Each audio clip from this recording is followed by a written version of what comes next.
Hello and welcome to this video on run-on sentences. You'll notice that the sentence word here is in these inverted commas. That's because run-on sentences aren't actually sentences. They're very, very frustrating for readers to read, but it's a very, very common error in student work. So let's have a look at some. So the first thing to notice here is that this is a sentence, right? That's what a sentence should be like. You've got your subject, the verb, and the object, and it starts with a capital letter and it ends with a full stop. And that's a correct sentence, and we like that. This, however, is not a sentence.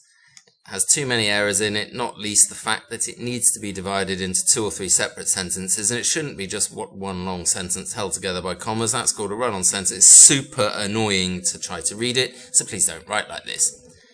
Okay, so what we're going to do in this video is divide this up into separate sentences so that it is in fact a sentence. It will, in doing so, lose its meaning, but that doesn't matter because the point is to show you how a sentence works.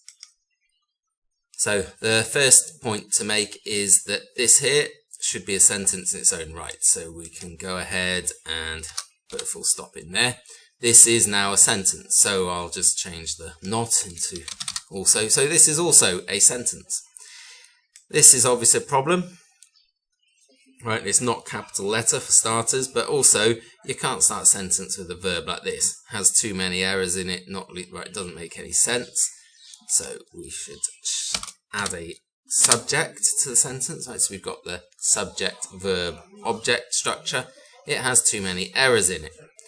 Not least the fact that it needs to be divided into 2 or 3 separate sentences. I'll leave this one here. It's okay because they're closely linked, and the not least one is not very beautiful on its own, so I'll let that slide, but I'm going to end the sentence there. Okay. We don't really want to start a sentence with and. That's not very beautiful style either, so I'll just go ahead and delete that, and I'll change this into capital. It shouldn't be just one long sentence held together by commas. So and I'm going to change this. That we could leave that. That is called a run-on sentence. It's not too bad because the that refers back to the one long sentence held together by commas. Okay.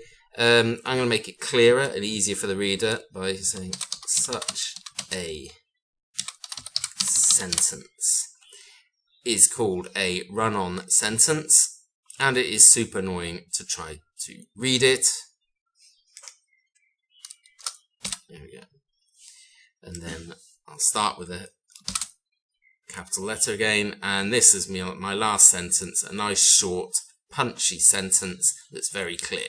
Please don't write like this. Okay? I'll change that like this. Please don't write in run-on sentences. Okay, it is very, very, very irritating reading run-on sentences. Okay, hopefully that's shown you how you can fix the problem.